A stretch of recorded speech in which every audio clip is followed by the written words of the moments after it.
A Rádio USP apresenta USP Analisa. Meia hora analisando assuntos atuais que envolvem a vida do cidadão e da universidade, sempre com um convidado especial.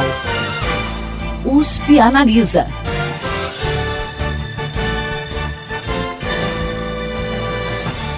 Criado como uma forma alternativa ao produto interno bruto para se avaliar a economia de um país, o índice de felicidade interna bruta baseia-se em valores mais ligados ao bem-estar da população, como aspectos sociais e até mesmo ambientais. Mas qual a importância de se considerar esses valores ao analisar o desenvolvimento de um país? Para debater esse tema, o USP Analisa de hoje conversa com as docentes da Faculdade de Economia, Administração e Contabilidade de Ribeirão Preto da USP, Luciana Romano Morilas e Emanuele Seiscente de Brito. Professoras, sejam bem-vindas ao USP Analisa. Para a gente começar, a gente sabe que o produto interno bruto ele foca mais em aspectos econômicos. E a felicidade interna bruta, quais seriam os aspectos que ela analisa de um país? A felicidade interna bruta, ela também leva em consideração aspectos econômicos e é isso que tem de diferente, né?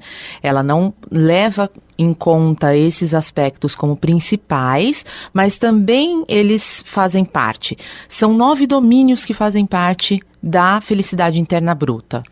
Esses 9 aspectos são o bem-estar psicológico, aí a gente insere autoestima, estresse, saúde, as políticas de saúde, hábitos que melhoram ou que prejudicam a saúde. Terceiro aspecto é o uso do tempo, é o tempo utilizado para o lazer, para a família, para os amigos e outros aspectos do uso do tempo. O quarto aspecto que faz parte da felicidade interna bruta é a vitalidade comunitária, que basicamente é o nível de interacionismo com a sociedade em geral. O quinto, a educação, a cultura, avalia festas, oportunidades de desenvolver as atividades artísticas. O meio ambiente, percepção da população em relação à qualidade do ar, da água, como também o acesso a parques e áreas verdes. A governança, a representação social da população em órgãos públicos e também, por último, o padrão de vida, a renda familiar, dívidas e qualidade de moradia, por exemplo. São os 9 aspectos que fazem parte da felicidade interna bruta. Então, nesse índice dá para a gente perceber que países que têm um PIB alto, a população não é necessariamente feliz, porque o dinheiro não está distribuído, porque você pode ser rico, mas se você não tem saúde, como é que você vai ser feliz? Então, a ideia da felicidade interna bruta é avaliar o tanto que um país possibilita que os seus indivíduos sejam felizes. Então, quando a gente começou a falar disso, muitas pessoas vêm e perguntam, mas o que é felicidade? A felicidade, ela é de fato muito subjetiva, né? Mas a ideia, quando a gente fala disso num âmbito de país, num âmbito de indicadores, é que o Estado tem a obrigação de me fornecer questões básicas, aspectos básicos para que eu possa ser feliz. Então, eu tenho que ter, vamos imaginar Brasil hoje, se eu tiver um mínimo de saúde, um mínimo de educação, um mínimo de cultura, onde morar, o tempo que eu levo para trabalhar, de casa para o trabalho, a gente vê quem mora em grandes cidades, você leva 2 horas para ir de casa até o trabalho, para ir, mais 2 horas para voltar, são 4 horas do seu dia que você está perdendo no caminho. Isso reduz muito a sua chance de ser feliz, é um tempo que você poderia usar com a sua família ou com você mesmo, enfim. Então, a ideia é mudar um pouco a visão, em vez de se olhar apenas para o dinheiro, né? Se eu trabalho 40 horas se eu trabalho, 50 horas por semana, 60 horas por semana, o que eu faço com aquele dinheiro todo que eu ganhei? Não adianta nada eu ter dinheiro se eu não tenho onde usar esse dinheiro de uma forma a me trazer bem-estar. Então muda um pouco o foco, eu olho um pouco mais para o bem-estar das pessoas do que só para o dinheiro. E até porque se a gente for pensar, né, pessoas mais felizes, né, se citou, por exemplo, a questão do trabalho, se ela tiver um tempo de deslocamento menor, por exemplo, ela vai ter uma produtividade maior, então isso acaba refletindo no aspecto econômico também. Exatamente, exatamente. É isso que as pessoas esquecem de levar em consideração, sabe? Discutindo isso surgiu na disciplina, eu falava com os meus alunos quem deles estaria fazendo faculdade se não fosse para ganhar um salário menor. E eu tinha nessa turma uns 25 alunos, só uma disse que estaria na faculdade. Então, assim, são profissionais que vão estar formados, que precisam disso para poder ter um bem-estar melhor, para ter uma vida melhor, mas que não queriam fazer isso, que gostariam de fazer qualquer outra coisa. Então, quando a gente coloca essas pessoas no mercado de trabalho, eles vão ser trabalhadores infelizes, vão fazer uma sociedade infeliz, e a gente tem aí tudo isso que a gente tem visto hoje em dia na sociedade, né? Essa polarização, essa sociedade doente, né? E, bom, a gente falou também um pouquinho de aspectos econômicos que ela leva em consideração. A gente sabe, lógico, que embora esses aspectos sociais e ambientais sejam importantes para o bem-estar da população, uma economia sadia, contas públicas em ordem, né, também são fundamentais para se alcançar isso. De que forma a gente conseguiria equilibrar esses valores sociais e econômicos nesse sentido? São políticas públicas. É uma forma de governar que não levaria em conta apenas o dinheiro, mas o dinheiro usado para satisfazer as necessidades básicas das pessoas. Se a gente olhar na nossa Constituição, no nosso artigo 6º, eu costumo dizer que a nossa lei é muito boa, só falta colocar em prática. O nosso artigo 6º, que traz os direitos sociais, ele coloca o mínimo que a gente precisa de coisas para viver bem. Então, lá tem moradia, lazer, saúde, educação, tem todos esses mínimos lá. Quando as pessoas conseguirem ter esses mínimos, é que elas vão conseguir ser felizes. Aí existe um questionamento muito grande sobre quando que o Estado precisa dar isso e quanto que eu preciso dar isso. Eu acho que é esse o embate difícil que a gente estuda aí no direito. Então, a gente tem, uma das coisas que a gente tem estudado são as ações judiciais que garantem alguns direitos com base no direito à busca da felicidade. Então, direito à saúde, por exemplo. Como já mencionei, não dá pra gente ser feliz se eu tô doente, né? Então, aí você entra com uma ação na justiça para pedir um determinado tipo de tratamento para você ser feliz. Até quando que o Estado precisa te dar todo aquele tratamento, ou aquele tratamento exato que você pediu? Existe um princípio em direito que se chama reserva do possível. O Estado não consegue dar tudo, porque não existe dinheiro que supra tudo. Então, tem que ter um equilíbrio entre o que o Estado precisa fazer e o que eu, enquanto indivíduo, preciso fazer também para conseguir esse mínimo, né? E eu acho que não tem uma resposta muito objetiva para isso. É um equilíbrio bastante... Eu acho que depende muito de cada país. Se a gente olhar para aquela lista dos 50 países mais felizes do mundo, a gente vai ver países muito diferentes, né? Culturas muito diferentes. E isso é muito individual. Então, você colocar isso como uma forma que todo mundo tem que ter um PIB X, não dá, né? Por isso que eu acho interessante este índice, dentre vários outros, existem vários outros índices que a gente acaba não levando em consideração, a gente só ouve falar de PIB, né? Mas aqui tem pelo menos 25 índices que a gente pode falar para a sustentabilidade das nações. Esses índices precisam levar em conta a cultura de um povo também, né? A gente aqui no Brasil fala fora do Brasil, tá. O que a gente considera fora do Brasil? Estados Unidos e Europa. A gente deixa de considerar toda a Ásia, todo o leste europeu, que são países com culturas muito diferentes das nossas e que têm necessidades diferentes das nossas. Então, culturas mais coletivistas, elas tendem a ser mais felizes, né? Então, levam em consideração mais aspectos coletivos do que aspectos individuais. A gente vê hoje na Europa iniciativas de car sharing, de usar um carro de maneira coletiva. Isso para um brasileiro seria impensável. O brasileiro ama carro, a gente jamais vai pensar, como assim que alguém vai pegar para dirigir o meu carro? né? Então, eu preciso ter um carro para eu ser feliz, vamos colocar nesses termos. Uma outra cultura mais coletivista, não. Tendo um carro para a coletividade, que pode se usar coletivamente, as pessoas ficam bem. Então, eu vou colocar no índice que se a pessoa tem carro, quando a gente faz aquela lista de que tipo de bens que você tem na sua casa, se você tem um carro, isso considera ser felicidade. Não, porque para uma outra cultura pode não ser assim. Então, os índices precisam levar em consideração também... os índices, os governos, essa questão cultural, né? O que é bom para um país não é bom para outro, necessariamente. Como que está o Brasil nesse ranking? Quais são os primeiros países? A gente está bem? A gente está mal? Como que está a situação do país? O Brasil não está mal. A gente acha isso meio... Por incrível que pareça, A gente acha isso meio estranho, mas a gente é muito pessimista, né? Então, assim, o Brasil não está mal, a gente está em 22º lugar.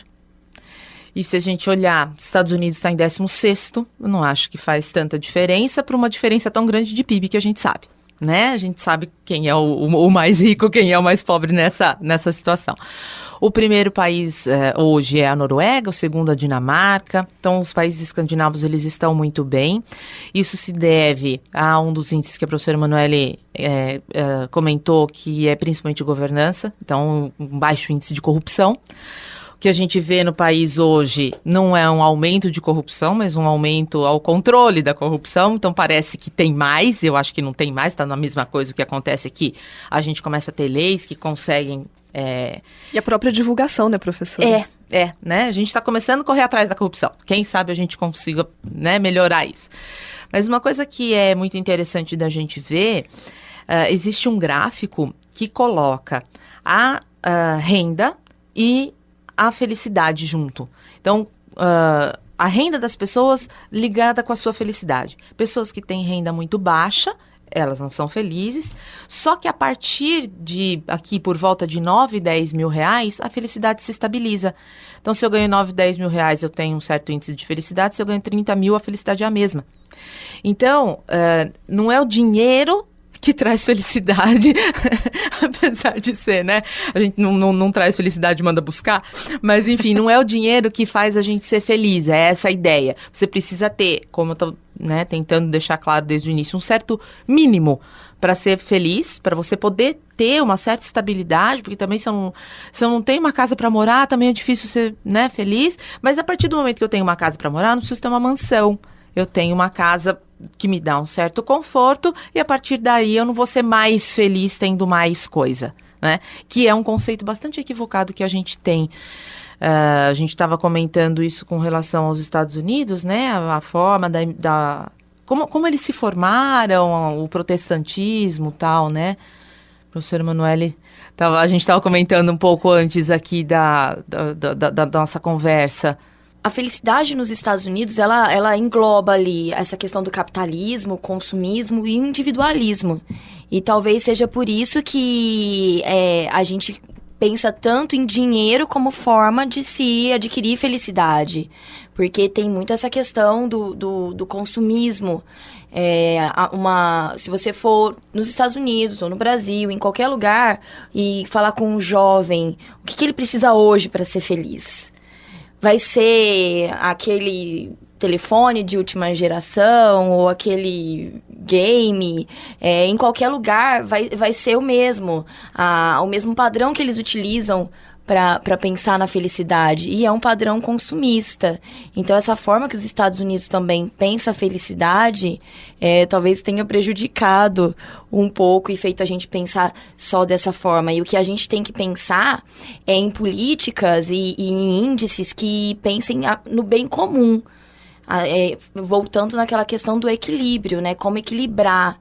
Então, para mim que o PIB, ele analisa apenas a realidade do país de uma forma parcial. Porque ele utiliza uma razão meramente técnica, enquanto o FIB, ele pode utilizar alguns indicadores do PIB, né? Mas ele vai ter uma razão mais crítica da totalidade. Ele analisa a totalidade daquela sociedade, né? Na medida que ele compreende os fenômenos sociais e não apenas os dados brutos. Faz sentido, Luciana? Ele não analisa de uma forma isolada, mas ele compreende isso tudo numa totalidade. E aí some aquela questão do individualismo, da felicidade individualista dos Estados Unidos. Isso assim, a gente trabalha o direito à busca da felicidade a partir do direito. E isso, no direito brasileiro, não existe. Ele não está colocado, positivado em nenhuma lei. De forma expressa. De forma expressa. Mas nos Estados Unidos está. Então, isso que a professora Emanuele falou, então está lá na Declaração de Virgínia de 1776, que todos os cidadãos americanos têm o direito a... eu não lembro os outros, mas é... buscar e obter felicidade. O Pursuit of Happiness, né? Esse Pursuit of Happiness, em alguns estudos, eles dizem que, na verdade, foi para substituir propriedade. Então, a ideia inicial é de que a propriedade é a felicidade, né? Isso lá. No Brasil, isso vem sendo usado agora, recentemente, realmente em decisões muito recentes, principalmente relacionadas ao direito de família e ao direito à saúde, como a gente tem um artigo que a gente levou agora para apresentar no Congresso em Padova, na Itália. Então, um dos usos emblemáticos foi numa ADPF, a ADPF 132, que garante o casamento entre pessoas de mesmo sexo. O fundamento dessa decisão é o direito à busca da felicidade. Então, é interessante de se ver isso numa sociedade bastante tradicionalista como a nossa. Isso jamais passaria por legislativo, né? A gente tem hoje uma situação bastante complexa, mas em razão do princípio do direito à busca... do princípio da dignidade da pessoa humana, que é um dos fundamentos da República Brasileira, o direito à busca da felicidade faz parte deste princípio e ele autoriza que o judiciário deixe, né, que as pessoas se casem. Veja só, não dá nenhum ônus para o Estado nem para ninguém. O Estado está só deixando de interferir em duas pessoas que querem estar juntas e que, a partir disso, consigam ter direitos. Né? Um homem e uma mulher juntos têm direito, sei lá, à pensão quando um dos dois vem a falecer. Pelo simples fato de serem pessoas do mesmo sexo, elas não tinham esse direito. Então, essa DPF vem trazendo esse direito à busca da felicidade, que é muito interessante. Esse outro trabalho que a gente tem, ele tem uma relação também com a USP, do direito à saúde, porque é no caso da fosfetanolamina sintética. É aquela pílula do câncer que foi desenvolvida na USP em São Carlos. O pesquisador distribuía para algumas pessoas, com a sua aposentadoria deixou de ser distribuída. Enfim, tem toda uma questão técnica com relação ao composto que não gostaria de tocar. Nas buscas que nós realizamos em São Paulo, as incidências de direito à busca da felicidade nos processos... quase a totalidade é relacionado a esses processos da fosfetanolamina, em que os juízes deram aos pacientes o direito a ter esse tratamento, porque eles entendem, os pacientes, que para eles é a forma que eles têm de buscar a felicidade. São pacientes que estão em estado terminal de câncer, né? Não veem outra opção, não querem outra opção, então o Estado deveria fornecer o direito a esse tipo de tratamento. Então, Aí ele relaciona com o direito à saúde. Isso. Que é um direito a um bem-estar total da pessoa, não apenas a ausência de doença, e também tem a questão da integralidade da pessoa. Então, ele faz essa relação do direito à felicidade com a dignidade, com o direito à saúde, né? A felicidade de autodeterminação é mencionada também nas ações. Uhum. E por isso que foi concedido. E tem sido usado nos tribunais brasileiros. É interessante porque a gente não imagina, né, que em termos de leis, em termos de decisões judiciais, a felicidade esteja sendo levada em consideração. Então, pra gente é um dado totalmente novo. Porque é dignidade, né? A gente só vai ter uma vida digna, então a gente tá lá, fundamento da República, dignidade da pessoa humana. Mas o que é essa pessoa humana? Essa pessoa humana tem vários aspectos. E para ela, um dos aspectos é ser feliz, né? O que ela precisa para ser feliz? Que o Estado não interfira. Em determinado momento é só isso. Eu quero casar com uma pessoa do mesmo sexo. É só o Estado não interferir, né? Não precisa garantir nada, né? Outra ação que é relacionada a direito de família é a questão de ter vários ascendentes na certidão Isso. de nascimento, que também foi alegado a questão do direito à felicidade. E é, novamente, a questão do Estado não intervir. Uhum. Ele quer ter mais de 2 ascendentes, que nesse caso são mais de 2 ascendentes. Que é a paternidade socioafetiva. Então, eu tenho o pai biológico e o pai que cria. Né? São 2 pais. Né? E por que não os 2 aparecerem na certidão? Né? Uma outra situação que também foi pelo direito à busca da felicidade é crianças adotadas por pessoas do mesmo sexo. Há pai e mãe. Antes tinha pai e mãe, hoje já não se determina mais pai e mãe, porque eu posso ter pai e pai. Mãe e mãe. Isso retirava direito da criança quando ela estava registrada no nome de apenas um deles, porque ela era filha do outro também, aconteceu alguma coisa com o outro, ela não teria o direito daquele outro pai.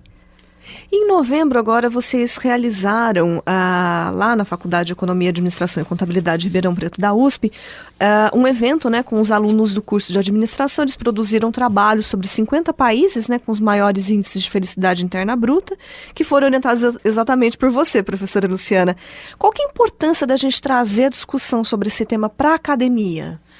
Então, como a gente começou a estudar isso pelo direito, né, aí eu trabalho com direito, mas numa faculdade de administração, eu preciso arranjar alguma conexão.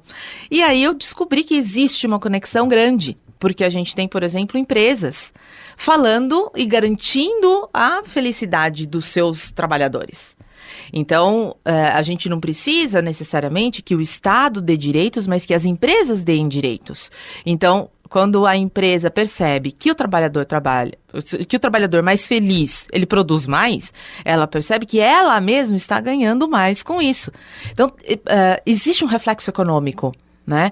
Então, o direito à busca da felicidade, ele também tem um reflexo econômico e pode sim ser estudado dentro de uma faculdade de administração. Quando eu trouxe isso para os alunos, isso é dentro da optativa de direito internacional, porque o direito à busca da felicidade, ele é bem internacional, é uma questão de direitos humanos bastante séria. Os alunos ficaram muito curiosos e toparam o trabalho, né, de cara.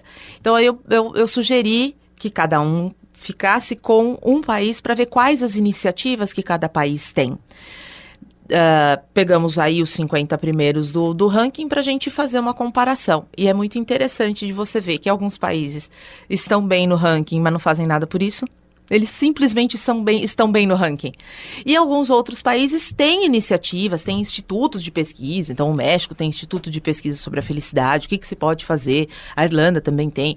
Então, é interessante que as respostas, os resultados da pesquisa foram muito variados, muito diferentes para cada estado, e mesmo assim ficou sendo a mesma pesquisa. E aí, para a gente finalizar, eu decidi trazer 2 professores para fazerem uma palestra. E ficou muito interessante, porque eles não se conheciam, não conheciam os trabalhos uns dos outros, e os trabalhos casaram, assim, foi muito interessante. Então, a gente trouxe a professora Cláudia Pose, da área de Direito, para falar sobre os aspectos jurídicos do direito à busca da felicidade, e o professor Frederico Yuri Hanai, para falar sobre o PIB, de um aspecto mais econômico. Ele trabalha com isso sobre o aspecto de sustentabilidade. Então, está na agenda de 2030 da ONU a questão de sustentabilidade, e o FIB como um desses índices para auxiliar aí na obtenção do que a ONU entende aí dentro da esfera de sustentabilidade, né? Então, as palestras acabaram se casando muito bem, se combinando muito bem, parece até que foi combinado, mas parece que quando a gente fala de felicidade, fica uma aura mais interessante de se trabalhar, né? Mas isso cabe sim dentro de uma faculdade de administração, porque uma das questões que eu pedi que os alunos procurassem são as iniciativas privadas. Então, a gente tem algumas empresas que já, de fato, pensam muito na felicidade dos seus trabalhadores. Então, fazem horário flexível de trabalho. Então, isso não precisa da lei, né? A empresa pode fazer isso. É interessante essa forma dessas empresas pensarem da forma reversa. Não produzir mais para ser mais feliz, mas sim ser feliz para produzir mais. Eles colocam a felicidade em primeiro lugar. E são empresas muito bem-sucedidas, que isso seja dito, né? Que as empresas que têm melhor sucesso são as empresas que pensam no bem-estar dos seus trabalhadores. A gente ouve muito falar de Google, porque o empregado trabalha a hora que ele quer. Sim, então, assim, a gente não precisa, talvez a gente não precisasse de tantas leis rigorosas do jeito que a gente tem e que a gente precisa ter no país ainda, se os empresários pensassem que não precisa só uma pessoa, só eles ganharem, que se todo mundo ganhar, a empresa vai subir muito mais rapidamente. E eu acho curioso, né? Por exemplo, a gente tem empresas pensando nisso. E o próprio conceito de felicidade interna bruta, ele não é algo novo, não é algo recente, vem lá de 1972. Por que então... Isso, se tem empresas pensando, se existe até isso mesmo, esse conceito de felicidade no direito, por que a FIB ainda não foi utilizada de forma geral como ferramenta de mensuração de resultados dos países? Não sei. É uma reflexão importante da gente fazer. Desde 2012, a ONU coloca aí o Dia da Felicidade, Dia Mundial da Felicidade. Então, assim, existem iniciativas da ONU para isso, né? Eu acho que a ideia da gente fazer esse evento também é divulgar isso um pouco, colocar isso, olha, existem outras opções, outras formas de se pensar. Vamos fazer isso pela academia, fazendo estudos e para dizer para as empresas, olha, dá para a gente ganhar dinheiro também e ser feliz junto, né? As duas coisas juntas, acho que não são coisas excludentes. É isso que precisa ficar claro, né? Não são coisas excludentes. Existem índices que colocam os países, olham os países de uma outra forma e isso pode ser usado aí também para ganhar dinheiro. Né? Não é que... Não estou sendo favor, vamos ser todos lindos e todo mundo sem ganhar dinheiro. Não é isso, mas é ganhar dinheiro de uma forma a trazer bem-estar para todo mundo. E até a gente pode até colocar a questão do consumo nessa lógica, né? Porque a gente tem uma cultura de valorização do trabalho excessivo, né? E de um consumismo exagerado. Quer dizer, as pessoas estão trabalhando mais para ganhar mais e assim consumir mais. Será que a gente vai conseguir reverter essa lógica com a entrada da felicidade interna bruta para a gente refletir? A gente precisa. A gente precisa. Tem muitos trabalhos que ligam consumo e felicidade. E não existe uma correlação direta entre consumo e felicidade, apesar disso ser vendido para a gente o tempo todo. Né? Quanto mais você consumir, se você tiver o iPhone 20, você vai ser mais feliz. Não é assim. Né? O que eu preciso ter é um bom aparelho de celular. Você precisa ter, como eu estou dizendo, mínimos, né? Desde o começo. Então, existe aí uma série de estudos em psicologia, mas aí eles já vão, né, focar um pouco mais no aspecto subjetivo, o que é felicidade para mim não é felicidade para você ou para outra pessoa, e não é isso que nos interessa. Na faculdade de administração, a gente precisa falar de outras coisas. Mas a gente precisa falar de felicidade e consumo. Então, esse gráfico que diz que quanto mais a pessoa ganha, a felicidade não acompanha, eu acho que é um dos gráficos mais icônicos aí, uma das coisas que a gente mais precisa levar em consideração. Não é consumo, não é dinheiro que vai me trazer a felicidade. A felicidade, ela precisa também de dinheiro e de consumo, mas até um certo patamar, né? Não é, acima disso, ela não faz tanta diferença assim. Bom, infelizmente o nosso tempo chegou ao final, é um tema muito gostoso da gente discutir. Eu gostaria de agradecer, então, a participação das docentes da Faculdade de Economia, Administração e Contabilidade de Ribeirão Preto, da USP, Luciana Romano Morilas e Emanuele Seiscente de Brito. Professoras, muito obrigada pela participação de vocês hoje aqui no USP Analisa.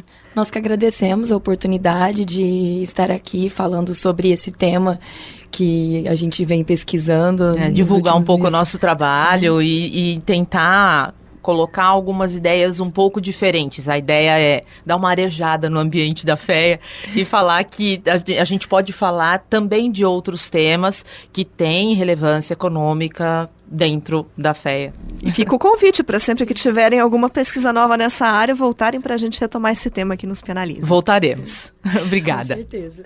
O programa de hoje fica por aqui. Até a próxima semana. Você ouviu USP Analisa, um programa da Rádio USP Ribeirão em parceria com o IEA, Instituto de Estudos Avançados, Polo Ribeirão Preto. Produção do Serviço de Comunicação Social da USP e do IEA. Coordenação, Rosimeire Talamone. Apresentação, Thaís Cardoso.